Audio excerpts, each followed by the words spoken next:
अवसर पर मेरे महाविद्यालय परिसर में बाहर से आए हुए आज के अतिथि कर्नल सीपी पटवाल जी, शहीद मनदीप की माता जी और उनके परिवार के अन्य सदस्य, मंचासीन मेरे वरिष्ठ प्राध्यापक doctor MD Kushwaha ji, doctor PN Yadav ji, NCC के अधिकारी कैप्टन डीएस चौहान जी, डॉक्टर आशा देवी जी और इस कार्यक्रम का बहुत अच्छे से संचालन कर रही डॉक्टर सुषमा थलेडी मैडम, मेरे महाविद्यालय के समस्त प्राध्यापक, कर्मचारीगण और एनसीसी के, बीएड के, रोवर रेंजर के और महाविद्यालय के अन्य छात्र और बाहर से आए हुए समस्त आगंतुक और छात्र छात्रा, सर्वप्रथम मैं आपको इस 77वें स्वतंत्रता दिवस की बधाई देती हूं और शुभकामनाएं देती हूं। सर्वप्रथम मैं उन अमर शहीदों को, उन महापुरुषों को अपनी तरफ से, अपने महाविद्यालय परिवार की तरफ से श्रद्धा सुमन अर्पित करती हूं, जिनके शहादत से, जिनके कर्तव्यों से, जिनके बलिदानों से आज हमें ये दिन देखने को मिला। यह स्वतंत्रता जो हमने परतंत्रता महसूस नहीं की है, क्योंकि जो यहाँ पे हैं अधिकांश सभी ने स्वतंत्रता में सांस ली है। परतंत्रता क्या होती है ये आप लोगों को नहीं पता है। आप अपने दादा दादी, नाना नानी, अपने काका काकी, उनसे आप जरूर किस्से सुनते होंगे कि हमने जो हमारे पास जो हमें तस्तरी में सजा हुआ मिला है, हमने उसके लिए कोई मेहनत नहीं की है। हम जब सुनते हैं कि कैसे उन्होंने अपने बलिदान दिया और उस बलिदान के फलस्वरूप आज इस 76 वर्ष पूरे करने के बाद 77 में हम प्रवेश कर रहे हैं और वह विकास जो हमें देखने को मिलता है, एक सुई भी हम आयात करते थे पहले और आज हम डिजिटल युग में हैं। मैंने बताया कि आप अपने बुजुर्गों से वो कथा कहानी सुनते हैं, क्योंकि मैं उस परिवार की हूँ, क्यों मैं एक स्वतंत्रता सेनानी की बेटी हूँ। मुझे पता है, मैंने सुने हैं अपने फादर से किस्से कि कैसे हमने, मेरे फादर आजाद हिंद फौज में थे और वो सुनाते थे किस्से कि किस तरह से उन्होंने जो है घास की, अपनी भूख को मिटाने के लिए घास की रोटियां खाई हैं, कीड़े वाले चावल खाए हैं। मुट्ठी भर चावल होते थे और उसमें बहुत मोटे मोटे और बहुत लंबे लंबे कीड़े होते थे, लेकिन भूख इतनी होती थी कि हम उनको खाते थे। तो उस परिवार से मैं आती हूँ, तो वही खून मेरे अंदर है, इसलिए वो उबाल मारता है। वो ऊर्जा जो आप कहते हैं कि मैडम आप में दिखाई देती है, उसका कारण यही है। और क्योंकि मेरा जो कॉलेज है वो युवा कॉलेज है, इसमें सारे युवा छात्र हैं। जैसा भारत आप देखना चाहते हैं वो आप पे निर्भर करता है कि आप कैसा भारत देखना चाहते हैं। और कोट द्वार की भूमि मैं देखती हूँ, मेरे सामने मैं मनदीप की माता को यहाँ से नमन करती हूँ कि उन्होंने ऐसे सपूत को जन्म दिया। एक वो ही नहीं है, बहुत सारे हैं। ये तो हमारे कॉलेज का छात्र था और जिस माता ने अपनी इस कोख से उस जने को खोया है, मैं वो कैसा महसूस कर रही होंगी, लेकिन उसके बावजूद भी वो यहाँ पे बैठी हैं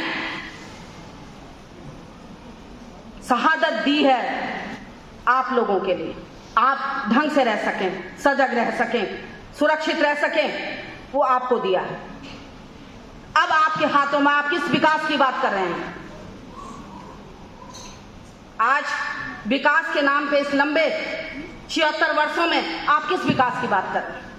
उस विकास को अक्षुण्ण बनाए रखने के लिए, उस स्वतंत्रता को बरकरार रखने के लिए आप क्या कर रहे हैं? थोड़ा सा मैं आपकी तरफ प्रश्न है, क्योंकि विकास के नाम पे हम अंधाधुंध न करें। आज आप देख रहे हैं, ज्यादा दूर नहीं जाते हैं, आज जो कोटद्वार में, मैं उत्तराखंड की बात भी नहीं कर रही, मैं अपने कोटद्वार की बात कर रही हूं। जितना तांडव यहां देखने को मिल रहा है, जितना उत्तराखंड में देखने को मिल रहा है, पेड़ों का कटान हो चुका है और हम उसके बारे में सोच नहीं रहे हैं। लगाना भी तो है, संरक्षण भी तो करना है। वो जो भूमि कट रही है, जो ये बाढ़ आ रही है, आप देख रहे हैं कि नाले, बादल फट रहे हैं, क्या कारण है इसका? हम विकास के नाम पे क्या कर रहे हैं? तो विकास जरूरी है। हम कहाँ से, मैंने बोला ना कि हम सुई भी नहीं थी हमारी, हम आयात करते थे, आज हम डिजिटल के युग में आ गए। मैंने, आप लोगों ने नहीं देखी वो चीजें, मैंने अपने बचपन से लेकर के आज तक हम तो कल्पना भी नहीं की कि ऐसा भी युग आएगा, ऑनलाइन क्लास होंगी, यहाँ बैठे यार आप जो है 7 समुंदर पार बात कर लेंगे, ये तो हमने नहीं सोचा था। मैं अपनी बात करूं, जब मोबाइल आया तो जब ये टच स्क्रीन वाला आया तो इसको कैसे करना है समझ में ही नहीं आता कि इसको कैसे करना है।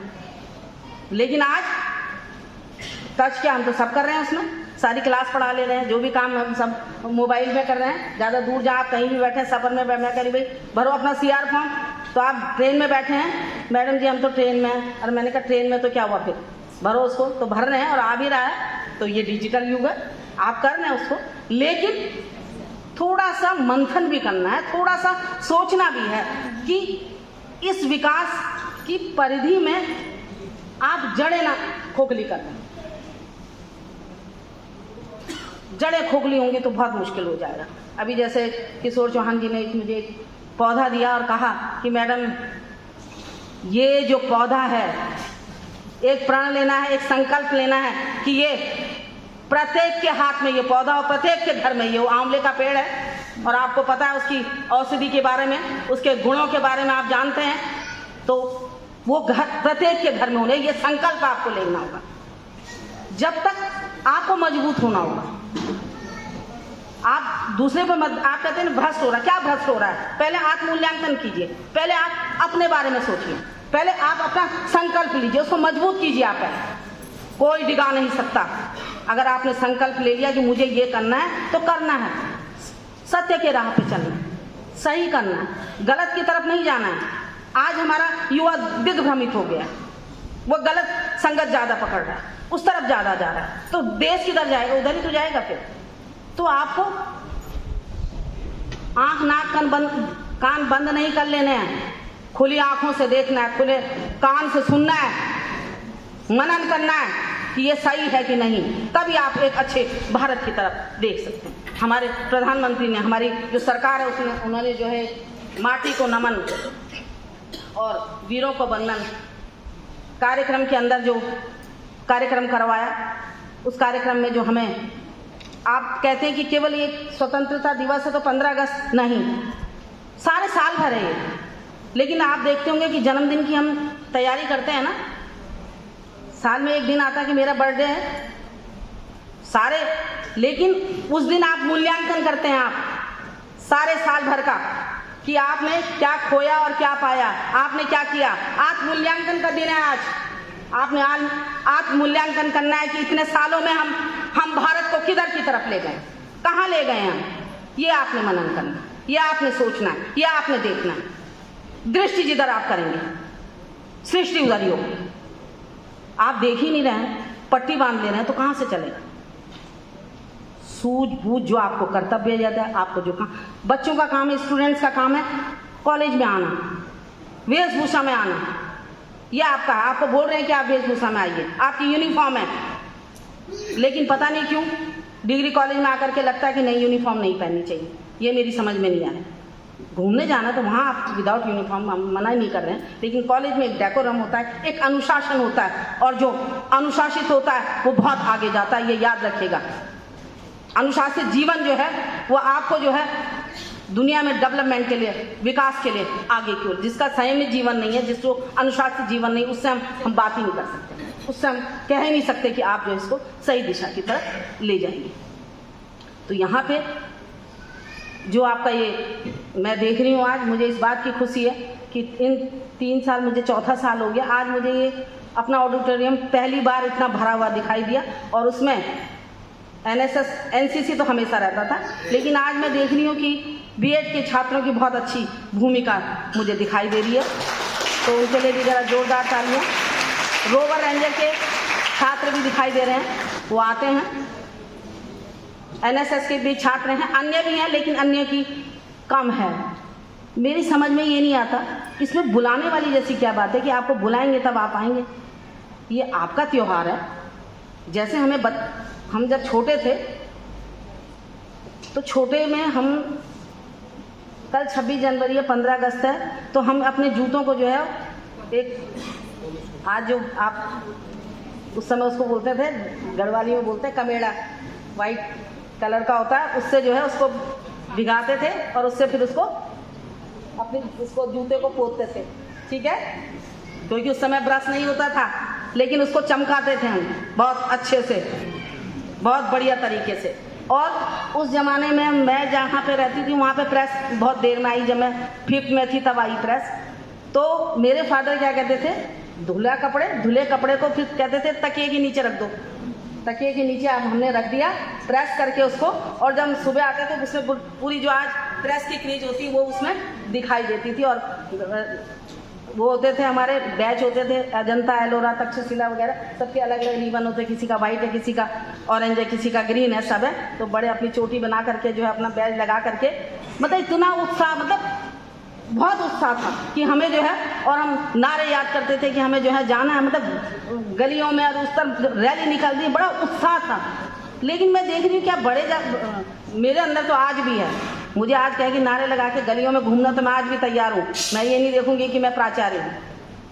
एक जज्बा होना चाहिए, एक उत्साह होना चाहिए, वो थोड़ा सा मुझे दिखाई देता है कि छात्रों में कम, मतलब ये सोचते हैं कि आज छुट्टी है, छुट्टी ठीक है, यहाँ नहीं, कहीं भी मनाओ। मेरा ये नहीं कि आप मेरे कॉलेज में ही आइए, कहीं भी जाकर के आप उस त्योहार को मनाइए। जैसे अपना बर्थडे मनाते हैं वैसे ही हमारा ये इसका सेलिब्रेशन है, आपको भी इसको मनाना है, बहुत अच्छे से मनाना, बहुत उत्साह से मनाना है, और मूल्यांकन करना है कि हमने साल भर में क्या किया है। साल भर का हमने मूल्यांकन करना, देखना कहाँ पे कमियां थी, उसको उसमें क्या सुधार किया जा सकता है, क्या हमने अच्छा किया, उसमें और क्या डेवलपमेंट किया जा सकता है, और कैसे अच्छा किया जा सकता है, उसके आधार पर उस पर आगे की ओर बढ़ना। मेरा आज का यही है संकल्प कि आज आप अपना आत्ममूल्यांकन करें। आत्ममूल्यांकन करने के बाद उसमें से अगर आपको एक खामी दिखाई देती है, उस खामी को दूर करने का प्रयास करें। तो मुझे लगता है कि हमने अपनी स्वतंत्रता मनाने का एक जो हमारा था वो हमने एक पूरा कर लिया। प्रेरणा मिलती है। हमारे बीच में आज सेना से पटवाल जी आए हैं। ऐसे लोगों को देख करके ऊर्जा मिलती है, उनकी बॉडी लैंग्वेज, उनका अनुशासन, उनका कार्य करने का तरीका, उन्होंने जिस तरह से कि उसी तरह से वो अनुशासित रहते हैं, तो उनसे देख करके हमें प्रेरणा मिलती है। हम इसलिए अपने महाविद्यालय में ऐसे लोगों को आमंत्रित करते हैं कि हमारे बच्चे उनसे कुछ सीखें, उनसे कुछ प्रेरणा लें। अगर मैंने उनको बुलाया है तो अवश्य आप लोग उनसे प्रेरणा लेंगे, उनका कुछ आप पे असर पड़ेगा, ऐसा मुझे पूरा विश्वास है। उससे मैंने इस उम्मीद से उनको यहाँ पे आमंत्रित किया। मनदीप की माता जी भी यहाँ पे है, वो स्टूडेंट्स हमारा था। देश की वो जज्बा रहा होगा उसके अंदर, जो वो उसमें शामिल हुआ और वीर गति को प्राप्त हो गया। हमारे उस झंडे के लिए, उस आन बान शान के लिए वो शहीद हो गया।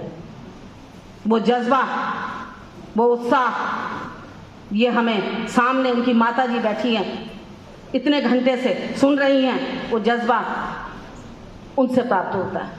तो अवश्य ही हमारे अंदर वो गुण भी समाहित होते हैं। मैं उनको बार बार नमन करती हूँ, बार बार प्रणाम करती हूँ कि आपका बच्चा यहाँ भी हो, वो जो है हमारी जो बच्चों की जो दुआएं हैं, बच्चों के मैं अपना आशीर्वाद देती हूँ, जहाँ भी होगा भगवान उसको वहाँ पे चिन्निंद्रा में उसे जो है बहुत अच्छे से रखेगा, ये मैं आशीर्वाद देती हूँ।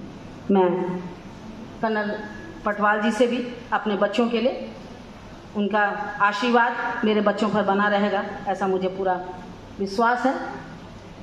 और मैं अपने पूरे महाविद्यालय परिवार को फिर से बधाई देती हूँ, फिर से शुभकामनाएं देती हूँ कि आपने इतनी गर्मी में यहाँ पे बैठे हुए, ये जज्बा होना चाहिए। गर्मी है, मतलब मैं ये कहती हूँ कि गर्मी और आंधी और तूफान कुछ नहीं चलेगा, क्योंकि जो उस सीमा पे है वो उन आंधियों को, उन थपेड़ों को खाता हुआ, उस गर्मी को, उस धूप को खाता हुआ उस पे अडिग रहता है, खड़ा रहता है। तो मैं ये कहती हूँ कि जब बच्चे ऐसे कहते हैं कि जी गर्मी लग रही है, धूप लग रही है, मैं कहती मेरे सामने नहीं चलेगा, ये छुई मुई मुझे पसंद नहीं है बिल्कुल भी, क्योंकि खड़े रहना ठीक है, तबीयत खराब है वो अलग चीज़ है, लेकिन परिस्थितियों के अनुकूल काम करना। जैसे अभी लाइट गई तो ऐसा नहीं होना चाहिए कि लाइट चली गई तो नहीं बोलेंगे, नहीं, अपने अंदर इतनी बुलंदी लाओ कि आप सुन लें।